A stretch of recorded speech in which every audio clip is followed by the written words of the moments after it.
नवीन वर्षाच्या मुहूर्तावर महाबळेश्वर नगर परिषदेच्या नूतन नगराध्यक्षांचा पदग्रहण सोहळा मोठ्या उत्साहात पार पडला। या बातमीचा आढावा घेतला आहे आमचे प्रतिनिधी शानपरवेज डांगे यांनी। शहराच्या सर्वांगीण विकासाचा संकल्प सोडत नगराध्यक्ष सुनील शिंदे यांनी आज आपल्या पदाची सूत्रे स्वीकारली। या सोहळ्याला खासदार नितीन काका पाटील यांची प्रमुख उपस्थिती लाभली होती। 1 जानेवारी नवीन वर्षाच्या पहिल्याच दिवशी हा सोहळा आयोजित करण्यात आला होता।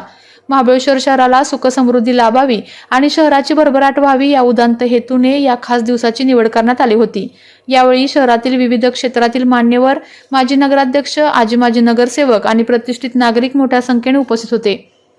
खासदार नितीन काका पाटील यांचे खास मार्गदर्शन आणि आश्वासन यावेळी उपस्थितांशी संवाद साधताना खासदार नितीन काका पाटील यांनी नूतन नगराध्यक्षांना शुभेच्छा दिल्या।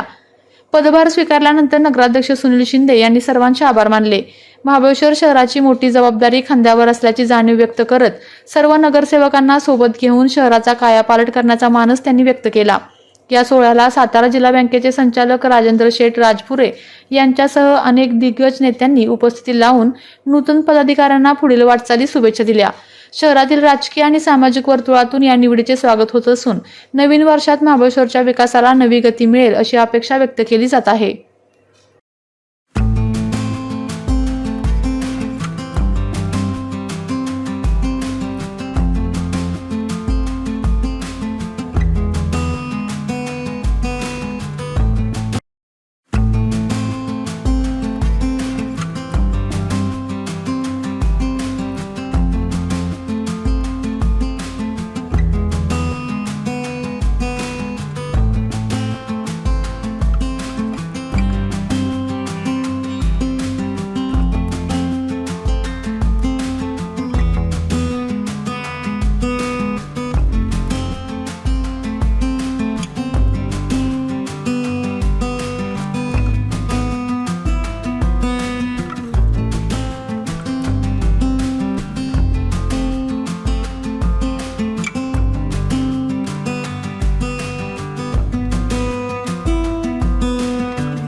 आपल्या तालुक्यातील जिल्ह्यातील बातम्या सर्वप्रथम पाहण्यासाठी आजच सातारा न्यूजला YouTube चॅनलवर सबस्क्राइब करा, लाईक करा, शेअर करा आणि बेल आयकॉन प्रेस करायला विसरू नका।